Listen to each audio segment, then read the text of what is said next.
વિદ્યાર્થી મિત્રો ઈ ક્લાસીસમાં આપ સૌનું સ્વાગત છે। આજે આપણે ધોરણ 4 માં પર્યાવરણ વિષયમાં પાઠ 15 બજારથી ઘર સુધી બજારમાંથી આપણે વિવિધ જાતની વસ્તુઓ લઈ આવી છે, ખાસ કરીને ખાવા માટેની, બરાબર ને? તો વનસ્પતિ છે આપણને ધાન્ય, ધન, ધાન્ય અનાજ, કઠોળ, શાકભાજી, ફળો અને મરી મસાલા આપે છે, બરાબર? વનસ્પતિ આપણને શું આપશે? ધાન્ય, કઠોળ, શાકભાજી, ફળો અને મરી મસાલા આપે છે। હવે આ બધા પોષક, આ બધી વનસ્પતિ છે આપણા શરીરને પોષક તત્વો પૂરા પાડી અને વૃદ્ધિ અને વિકાસ કરે છે, બરાબર ને? શું કરે છે? વૃદ્ધિ અને વિકાસ કરે છે। આ વનસ્પતિ, બરાબર, આ બીજાની વનસ્પતિ છે એ આપણા શરીરને પોષક તત્વો પૂરા પાડીને આપણી વૃદ્ધિ અને વિકાસ કરે છે। વૃદ્ધિ એટલે આપણી શરીરમાં વિકાસ થાય અને વૃદ્ધિ વધી આપવું। તો શાકભાજીમાંથી આપણને વિવિધ વિટામિન અને ખનિજ તત્વો મળે છે। હવે આપણે શાકભાજી પણ લેવી જોઈએ। તમારામાંથી ઘણા બાળકો અમુક જ જાતના શાક ખાતા હોય, ના, આપણે બધા જાતના શાકભાજી લેવા જોઈએ, કારણ કે દરેક શાકભાજીમાંથી અલગ અલગ વિટામિનો અને આપણને ખનિજ તત્વો મળે છે જે આપણા શરીર માટે જરૂરી છે। તો વિદ્યાર્થી મિત્રો, તમારે બધા શાકભાજી ખાવા જોઈએ, નહીં કે ફક્ત એક બે શાકભાજી ખાવું જોઈએ, બધું જ ખાવું જોઈએ। હવે ફળોના રસમાં આપણને ઘણા બધા પોષક તત્વો હોય છે। તમારામાંથી કેટલાક લોકો ફળ જ ન ખાતા, તો ધ્યાન રાખજો, શરીરમાં બહુ બધું નુકસાન કરી રહ્યા છો। ખાસ કરીને રોગ પ્રતિકારક શક્તિ છે એ ઓછી થઈ જશે। તમારે સીઝન પ્રમાણેના બધા ફળો ખાવા જોઈએ। સીઝન પ્રમાણેના ફળ ખાશો તો તે તમારા શરીરને નુકસાન કરશે નહીં। તો સીઝન પ્રમાણેના ફળો ખાશો કે જે તમારા ઋતુ પ્રમાણેના ફળો ખાશો જે આપણા શરીરને એક જાતની શક્તિ પ્રદાન કરે છે અને પોષક તત્વો આપે છે અને રોગો સામે લડવાની શક્તિ પણ આપે છે। તો આપણે જોઈએ છીએ કે વિવિધ જાતના શાકભાજીઓ, બરાબર, માર્કેટમાં મળે છે, બજારમાં મળે છે, ફળો મળે છે અને કયા કયા ફળો મળે છે તે પણ જો તમે જુઓ, અત્યારે તો શિયાળો ચાલુ થઈ ગયો છે તો ઘણા બધા સારા સારા ફળો અને ખાસ કરીને શાકભાજી લીલોતરી એટલી સરસ જોવા મળે છે કે આપણને અનેક શાકભાજીઓ શાક બનાવવાની પણ ઈચ્છા થઈ જાય, ખાવાની ઈચ્છા પણ થઈ જાય। તો તમે પણ આવા વિવિધ જાતના શાકભાજી બજારમાંથી પપ્પા કે મમ્મી સાથે, દાદા દાદી સાથે જઈ લઈ આવો અને તમે પણ સરસ રીતે આવો।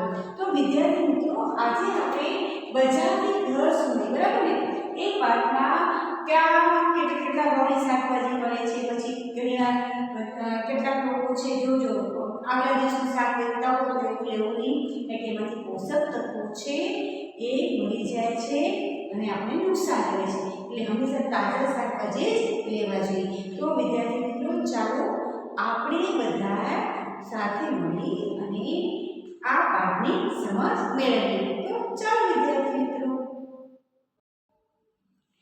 પ્રકરણ 15 બજારથી ઘર સુધી। મારું નામ વૈશાલી છે। મારા પિતાજી શાકભાજી વેચે છે। મારા મમ્મી, ભાઈ, છોટું, હું પિતાજીના કામમાં મદદ કરીએ છીએ। હવે આનું નામ શું છે? છોકરીનું નામ વૈશાલી છે અને એના પપ્પા શેનો ધંધો કરે છે? શાકભાજી વેચવાનો। અને બાકી બીજા કોણ કોણ એના પપ્પાને મદદ કરે છે? તો મમ્મી, ભાઈ, છોટું, હું, બરાબર, પિતાજીના કામમાં મદદ કરીએ છીએ। તમને ખબર છે અમારું કામ ક્યારે શરૂ થાય છે? સવારે 3 વાગે। બોલો, આપણે બધા ઊંઘતા હોઈએ મજાના અને બિચારી જો આ વૈશાલી છે સવારના 3 વાગે ઉઠી જાય છે। જ્યારે મોટાભાગના લોકો ગાઢ ઊંઘમાં હોય છે ત્યારે અમારું કામ શરૂ થઈ જાય છે।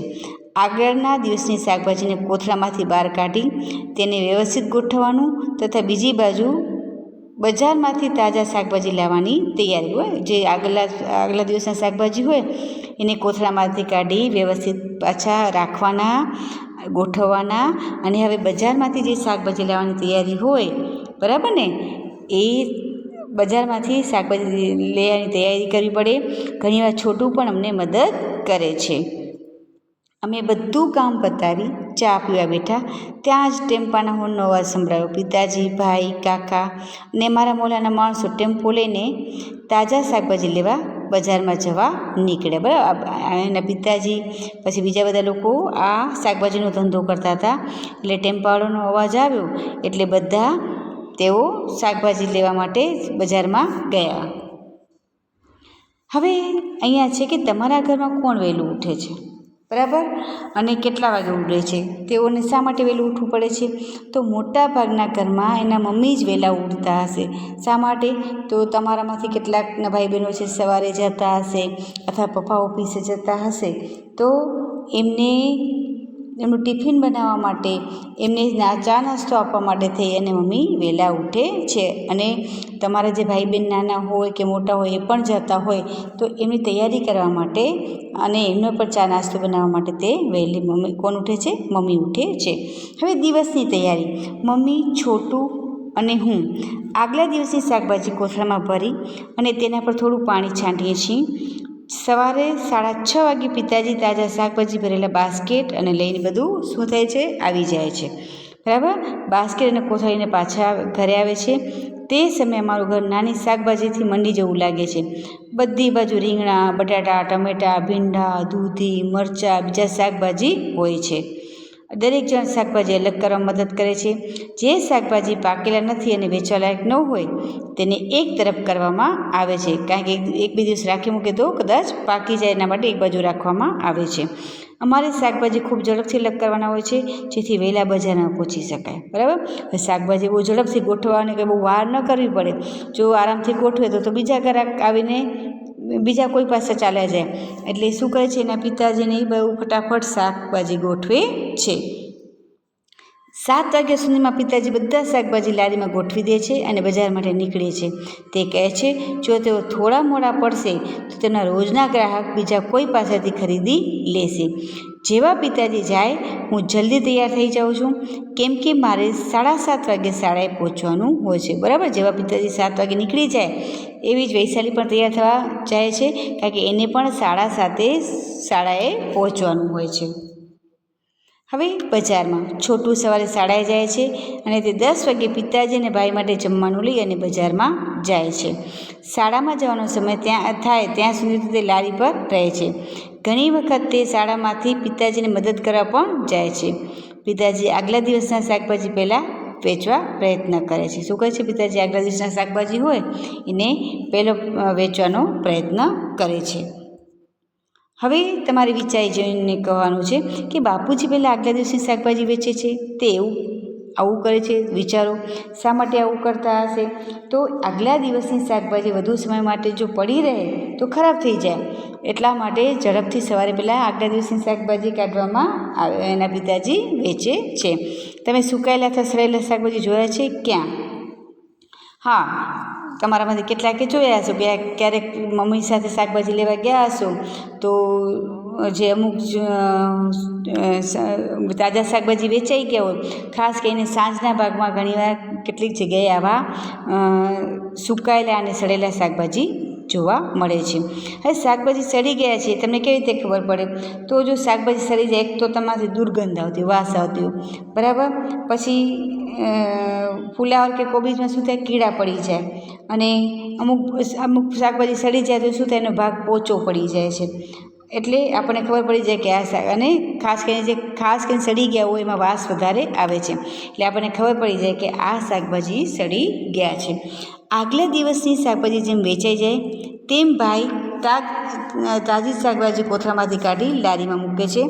તે શાકભાજી પર પાણીનો છંટકાવ કરી રાખે છે જેથી તે સુકાઈ ન જાય. ખાસ કરીને ઉનાળામાં બાપુજી અને ભાઈ રાત્રે 10 વાગ્યાની આસપાસ ઘરે પાછા ફરે છે. ત્યાં સુધી છોટું અને હું તો સૂઈ જઈએ છીએ. વિચાર કરો, સવારના 7 વાગ્યાને ગયા હોય અને બંને એના પપ્પા અને ભાઈ રાતના 10 વાગે આવે છે અને બીજા બધા રાતના 11 અને 11:30 વાગ્યાની આસપાસ, કારણ કે આખા દિવસનો જે કંઈ હિસાબ થયો, વળી કાલે શું લઈ આવવાનું છે એ બધું વિચારી, બરાબર, આ બધું કાર્ય કરતાં એ લોકોને રાતના 11, 11:30 જેવો સમય થાય છે અને બીજા દિવસે પાછા વહેલા પણ ઉઠી જાય છે. હવે નીચે આપેલ ઘડિયાળ જુઓ અને આ ઘડિયાળ જે સમય બતાવ્યો છે એ સમય તમે શું કહો છો અને વૈશાલી શું કરે છે, બરાબર. હવે સવારે એટલે અહીંયા આમ તો ઘણી આપણા માટે તો રાતના 3 વાગ્યા છે, તો વૈશાલી શું કરે છે, તો વૈશાલી શાકભાજી કાઢે છે એના ઘરમાં, બરાબર. શાકભાજી એના ઘરમાં વેચવાના હોય ને જે આગલા દિવસના, એ બધા કાઢે છે, બરાબર. અને આપણે સૂતા હોઈએ છીએ.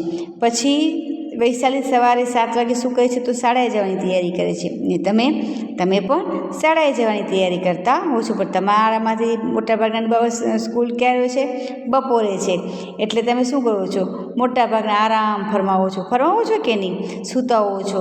અને કેટલાક તો 8, 8:30 ઉઠતા હોય છે. એટલે આમાં તમારો પર નિર્ભર છે કે તમે શું કરો છો, તમારે લખવાનું છે. કેટલાક બાળકો વહેલા ઉઠીને ભણવા પણ બેસી જાય છે અને કેટલાક મજાથી નીંદર કરતા હોય છે. હવે રાત્રે 10 વાગે વૈશાલી શું કરે છે, સૂઈ જાય છે. તો તમારે પણ રાત્રે 10 વાગે સૂઈ જશો તો સવારે વહેલા ઉઠી શકશો ને. તો તમારે પણ મોડામાં મોડું રાત્રે 10 થી 10:30ની વચ્ચે સૂઈ જવું જોઈએ.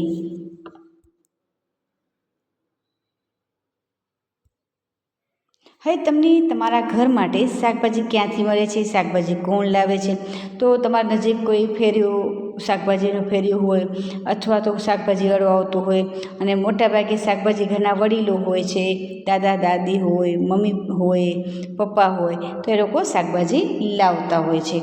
હવે તમે તમારા ઘરે માતા પિતાને કયા કયા કામમાં મદદ કરો છો, બોલો.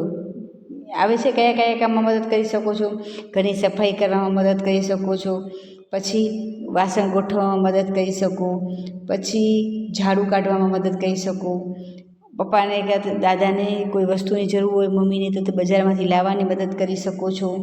પછી કોઈના દાદીને ક્યાંય જવું હોય બાજુ તો એમને ત્યાં લઈ જવા માટે પણ મદદ કરો છો. એટલે તમે જે કામ કરતા હો તે અહીંયા લખવાનું છે. હવે સીમાની માતા બજારમાંથી થોડા શાકભાજી અને ફળો લાવી છે. શું તમે આ ચિત્રમાં જોઈ શકો છો, તેમાં રંગ પૂરો અને તેના નીચે નામ પણ લખવાના છે. હવે જુઓ અહીંયા વિવિધ જાતના શાકભાજી શેમાં લઈ આવ્યા છે મમ્મી, બરાબર ને, એક થેલામાં, અને બધા ભેળસેળ થઈ ગયા છે.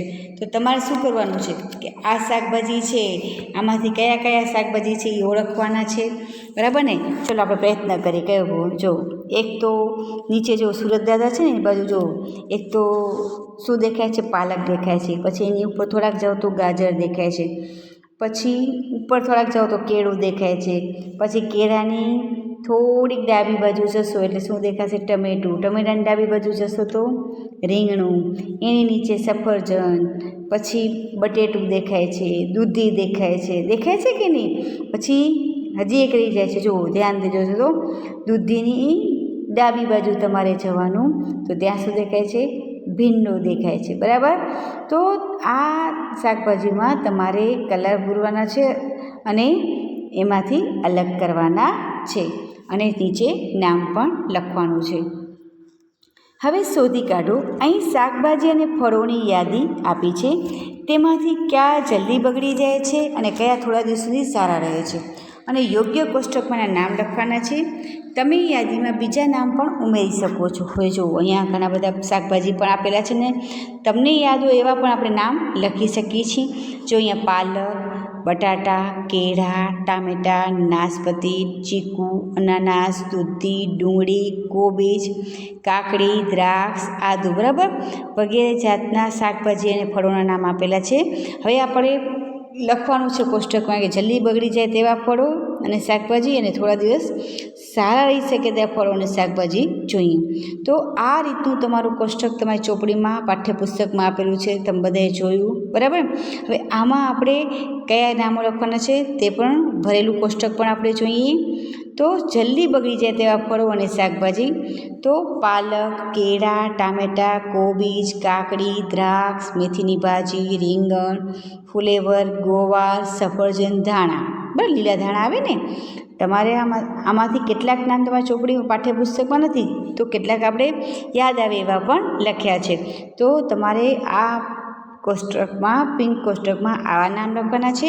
અને હવે થોડા દિવસ સારા રહી શકે તેવા ફળો અને શાકભાજી, તો બટાટા, નાશપતી, અનાનાસ, દૂધી, ડુંગળી, આદુ, સુરણ, મૂળા, ગાજર, બરાબર ને, એ થોડા દિવસ સારા રહી શકે છે. તો આ કોષ્ટકના નામો છે એ તમારે પાઠ્યપુસ્તકમાં લખવાના છે. પછી આપણે જોશું આ ફળો અને શાકભાજીમાંથી ઘણા અળગવાથી નરમ લાગે છે, જ્યારે થોડા બરછટ લાગે છે. તો ઉપરની યાદીમાં યોગ્ય કોષ્ટકમાં નામ લખવાના છે. નરમ જે ઉપર નામ આપેલા છે ને એમાંથી નરમ અને બરછટ. હવે આપણે તે ભરેલું કોષ્ટક પણ જોઈએ. તો નરમ પાલક, કેળા, ટમેટાં, દૂધી, કોબીજ, કાકડી, દ્રાક્ષ, રીંગણ, મેથીની ભાજી અને સફરજન. હવે ટમેટાં પણ લખી શકાય ને ટામેટાં પણ લખી શકાય, બરાબર ને? બંને રીતે મેં 2 વખત અલગ અલગ લખ્યા છે, જેથી તમને એમ થાય કે કન્ફ્યુઝ ન થાય મીન્સ આ શું છે.